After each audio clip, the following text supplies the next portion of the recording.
Hola, ¿qué tal? Empezamos nuestro segundo podcast de este 2024 en Estudio 6, eh, con un tema muy especial, digno de vacaciones, que ya lo comentaremos en su minuto.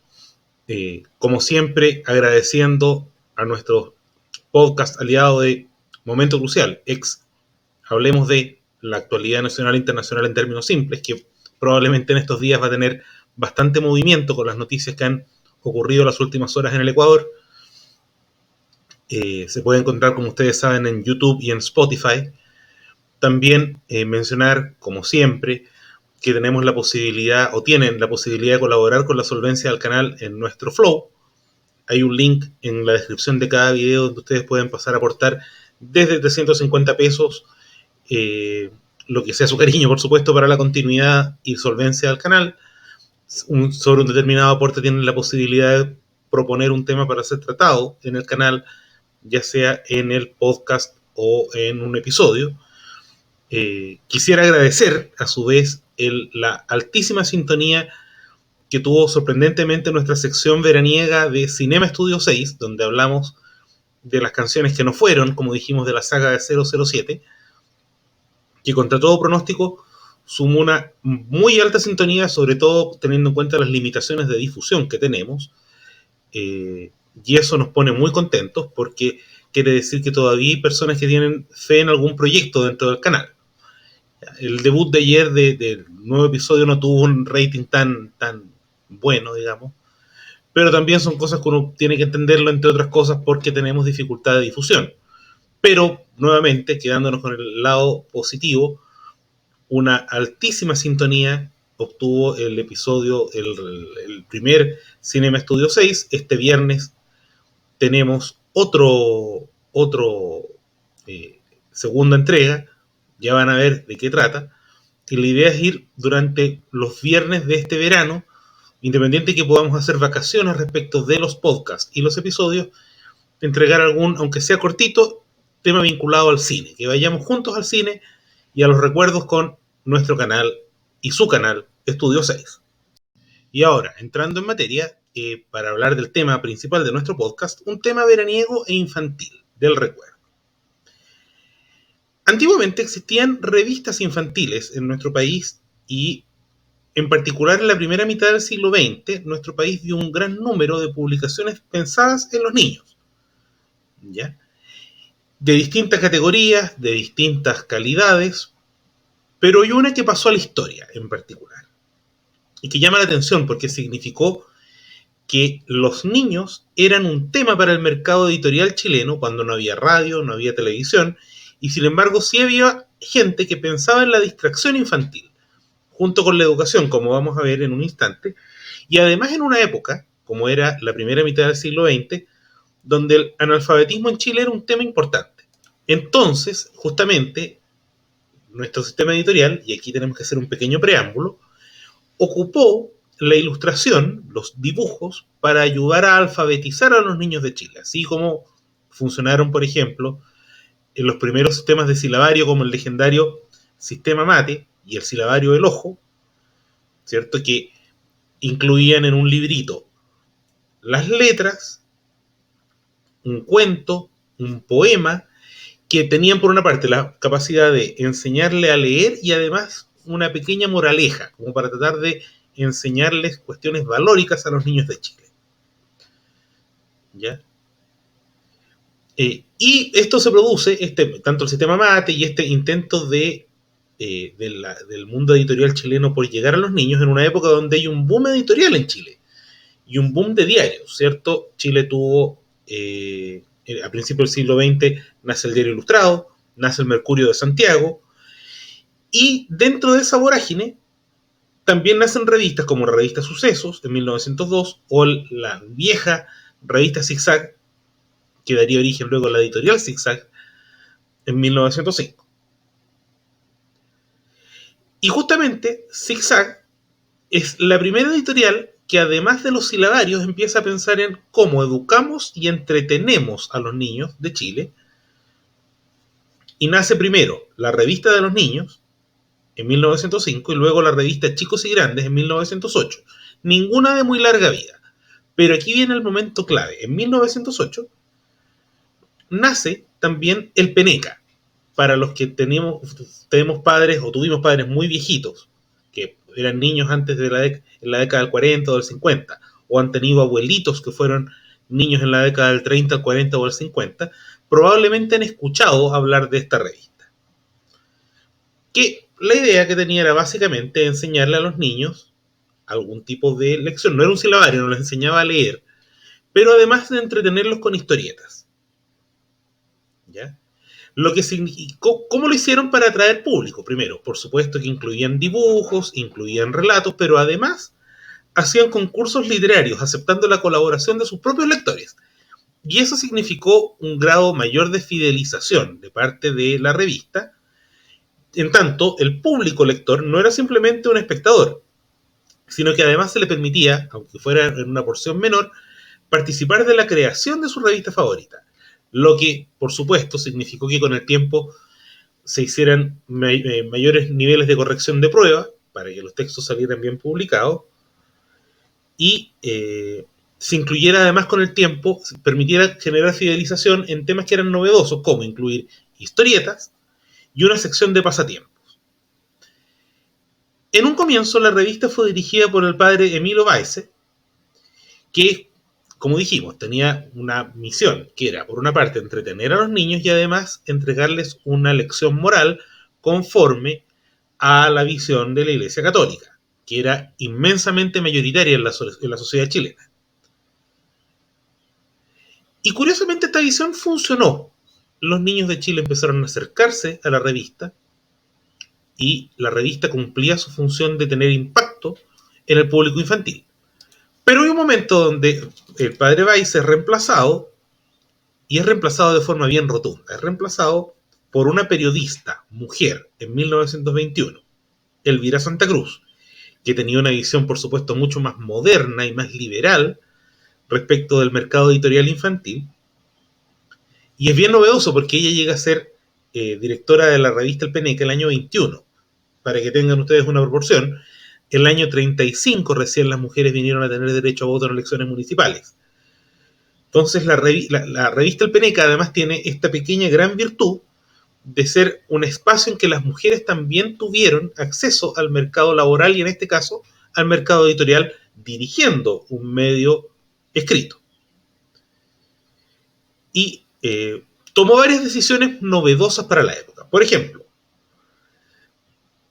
entendiendo que tenía que seguir siendo una publicación medio educativa, incluyó contenidos más novedosos, con historietas nuevas, ilustraciones a color, como lo planteó, digamos, para que llamara la atención visual de los niños, y como ella decía, con la misión de ser una revista, cito, para todos los niños de Chile, tanto para los ricos como para los pobres. Debe ser barata a fin de que no quede cerebro infantil sin esa luz.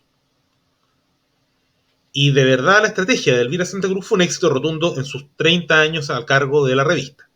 El Peneca pasó de tener un tiraje de 9.000 números el año 21, cuando ella asume, a llegar a vender más de 20.000 ejemplares en la década del 30 y del 40. O sea, estamos hablando de un crecimiento exponencial y brillante, donde incluso se llegó a vender la revista en el exterior. Y en esto me quiero detener un poco porque hay que decir, Chile geográficamente era un país muy alejado de todo y por temas tecnológicos aún más alejado, y sin embargo se consiguió que una revista chilena, impresa en Chile y editada en Chile, se vendiera en países de América del Sur, diferentes al nuestro, por supuesto, teniendo que lidiar con el mercado internacional y de buena forma. Algunas de las fórmulas empleadas para llamar la atención las dijimos, ¿cierto? Tener ilustraciones a color, los concursos literarios de forma de seguir atrayendo niños que se sintieran parte de la confección de su revista favorita. Pero también hay un tema. Empezaron a estandarizar, por una parte, las ilustraciones de la revista con secciones permanentes como Quintín el Aventurero, que era una sección estable en el Peneca, y además a contratar caricaturistas de mejor calidad o obligarlos a perfeccionarse para que las caricaturas que vieran los niños en cada hoja del Peneca fueran caricaturas de buen nivel. O sea, de alguna forma, el esfuerzo de la revista era decir, nosotros tenemos que entregar el mejor material disponible para estos niños que están abriéndose a esta luz del conocimiento a través de la entretención en las páginas del Peneca. Desde ese punto de vista, uno tiene que celebrar a Elvira Santa Cruz porque tuvo una visión empresarial extraordinaria, no solo editorial, sino que efectivamente respecto del rendimiento que se le podía sacar a la revista, que como dijimos recién, pasó a aumentar en casi 20 veces su rendimiento de venta en 2 décadas. Y por otra parte, porque este mejoramiento de la calidad de las caricaturas también tuvo un nombre y apellido. El sobrino de la directora, Mario Silva Osa, un caricaturista que firmaba con el nombre de Coré, que se sumó a la revista cuando era un joven estudiante de arquitectura de la Chile el año 32, y que marcó diferencias sustanciales con sus antecesores en el Peneca. Tanto ilustrando personalmente las portadas de la revista, que eran unas verdaderas joyas, como muchos de los cuentos que se incluían en el interior. ¿Ya?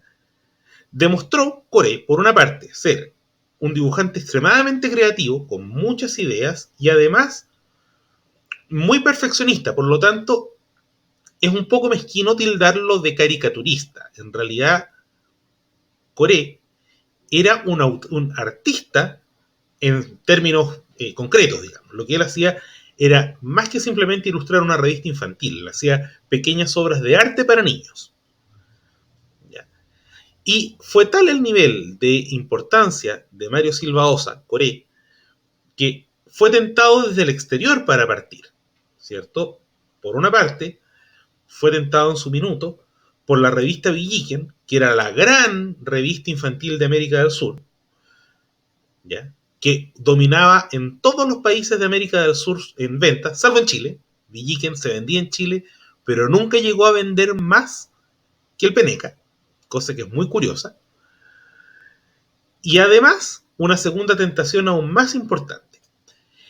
Cuando vino Walt Disney a Chile el año 41, el legendario Disney puso sus ojos en 2 dibujantes chilenos que le llamaron la atención. Uno, Jorge Delano, que incluso para quienes son seguidores del cine, en la película Saludos Amigos, es citado, es mencionado por escrito en la película. Jorge Delano Coque, el histórico creador del Topase y legendario caricaturista, Premio Nacional de Periodismo, y amigo de Walt Disney, que fue uno de los dos observados. Y el otro, Coré, que fue tentado para partir con él a Estados Unidos, porque la calidad de los dibujos de Coré eran, vuelvo a decir, artísticos de verdad, tal como lo hacía Disney en esos años. Sin embargo, Coré no quiso irse. Dicen que porque tenía mucho apego a su tierra, dicen que también, y esto está más o menos confirmado, porque él era una persona extremadamente retraída, y también porque el Peneca le permitía tener cierta libertad creativa a la hora de dibujar. En cambio, si se iba a los Estados Unidos con Disney, claro, iba a ganar fama internacional y probablemente mucho dinero, pero no iba a ser una persona totalmente libre para diseñar y dibujar. Y por lo tanto, él prefirió priorizar el Peneca y quedarse en su tierra. Y de hecho hay un dato, o sea, Coré, salvo por participaciones puntuales en otras publicaciones como la ilustración del silabario hispanoamericano, un dibujo que es muy famoso de portada, que es de Coré, en general su prioridad 1 y su fidelidad máxima estuvo siempre del lado del Peneca, revista con la que estuvo unido siempre durante 17 años de vida suya, siendo líder en materia de caricatura infantil. Incluso cuenta la leyenda que él pasaba mucho tiempo planificando sus caricaturas en la casa de campo de su hermana Gabriela en Maipú, que era una casa que yo, esto es un comentario muy personal, tengo que decir que existía cuando yo era niño, y yo quien habla es de origen maipucino, y quedaba muy cerca de la casa de mis padres, menos de 2 cuadras, esa casa de campo que hoy día ya está demolida y hay unos talleres comerciales ahí. Y desde esa casa fue justamente donde salió con una croquera en la mano y supuestamente a comprar cigarros en la mañana del 14 de marzo de 1950 para no volver jamás. Dicen que tratando de captar el movimiento de un tranvía para un dibujo, el tranvía se lo llevó por delante y lo mató esa mañana. Y esa muerte fue una tragedia familiar, primero porque dejó a una familia desconsolada sin un miembro muy querido, y también porque partía el dibujante estrella de la revista más vendida de Chile. ¿Y por qué decimos esto? Porque por una parte, el nivel de las caricaturas empezó a decrecer tras la muerte de Coré, ese 14 de marzo del 50, y porque además su tía Elvira Santa Cruz, muy afectada por la muerte de él, un año después renunció a la dirección de la revista. ¿Y por qué fue también a su vez esta renuncia muy grave? Porque ya en los años 50 la competencia entraba por otro lado y se requería una mano decidida dispuesta a aplicar, tal como Elvira Santa Cruz lo había hecho el año 21, una mano dispuesta a reformar la revista pensando en los tiempos que se venían. ¿Qué pasó? La sucesión en la dirección de la revista de Elvira Santa Cruz no dio nunca pie con bola. Por otra parte, empezaron a llegar revistas de Disney, curiosamente, quien había tentado a Coré, a lo mejor si se hubiera ido a Estados Unidos no habría tenido el final que tuvo, y que empezaron a copar el mercado infantil con caricaturas que eran novedosas para los niños chilenos, claro que sin finalidad educativa. Y por otra parte, los diarios chilenos empezaron también a incluir tiras cómicas, como el Diario Ilustrado, que incluyó a contar de los años 50 la mítica Peanuts, o lo que en Chile es conocido como Snoopy y Charlie Brown, que es brillante, brillante para el mundo infantil de entonces y el de hoy, y para el mundo adulto de hoy es una joya. Y ante esa competencia durísima, el Peneca no supo qué hacer. Hubo demasiados cambios en la línea editorial en muy poco tiempo, empezó a decrecer la venta de la revista, luego de haber sido líder desde los comienzos de la década del 20 hasta finales de la del 40, y finalmente el 20 de octubre de 1960 se emitió el último número del Peneca, 18 días antes de que Elvira Santa Cruz también falleciera. En total el Peneca logró vender 2.705 ediciones, de las cuales, como sabemos, las de ese periodo de 30 años, 29 años y fracción, fueron virtuosísimas al punto de ser el líder a nivel nacional y dando la pelea a nivel internacional, marcando a generaciones de chilenos de todas las clases sociales, que muchos que aún están con vida lo recuerdan con cariño, siendo que eran unas simples hojas de papel, y de alguna forma se transformó en la revista infantil más importante de nuestra historia, chilena, 100% chilena, con creatividad chilena y auténticas obras de arte esparcidas en sus páginas, que de alguna forma hicieron de la infancia de los niños chilenos, en un país que era mucho más pobre y más limitado, un poquito más feliz. Y muchos quienes lo recuerdan sigue siendo un feliz recuerdo para ellos, y por eso también hemos querido traer este tema a colación en esta edición del podcast de Estudio 6. Bueno, y este ha sido el tema, y es un tema infantil, livianito para las vacaciones, de este segundo podcast veraniego de Estudio 6 Verano 2024, donde hemos hablado de un lindo recuerdo, como es la desaparecida y querida revista El Peneca. Yo sé que habrá más de una persona que cuando escuche esto se acordará de su padre o su madre o su abuelo o abuela, y probablemente, no digo que se vaya a poner a llorar de la emoción, pero le traerá una sonrisa porque es un lindo recuerdo para esa generación. Como siempre, nos despedimos, deseándoles, por supuesto, que tengan una muy feliz semana. Este viernes, esperamos que así sea, tendremos también nuestro segundo Cinema Estudio 6, el lunes próximo, el lunes 15, un nuevo episodio que va a ser de carácter policial en nuestro canal, y esperamos seguir con este ciclo de podcast hasta fin de mes, con temas vinculados a cultura popular, recordando nuevamente y agradeciendo a nuestro podcast aliado de Momento Crucial, Hablemos de, con toda la realidad nacional e internacional en términos simples. Recordarles nuevamente que quienes deseen pueden colaborar con la solvencia de nuestro canal en el link que dejamos en la descripción de cada video y podcast de Flow, desde 350 pesos. Todo ayuda y todo se agradece. Y será hasta una próxima ocasión, que esperamos sea pasado mañana, respecto del Cinema Studio 6, y en una semana más respecto del podcast. Nos vemos.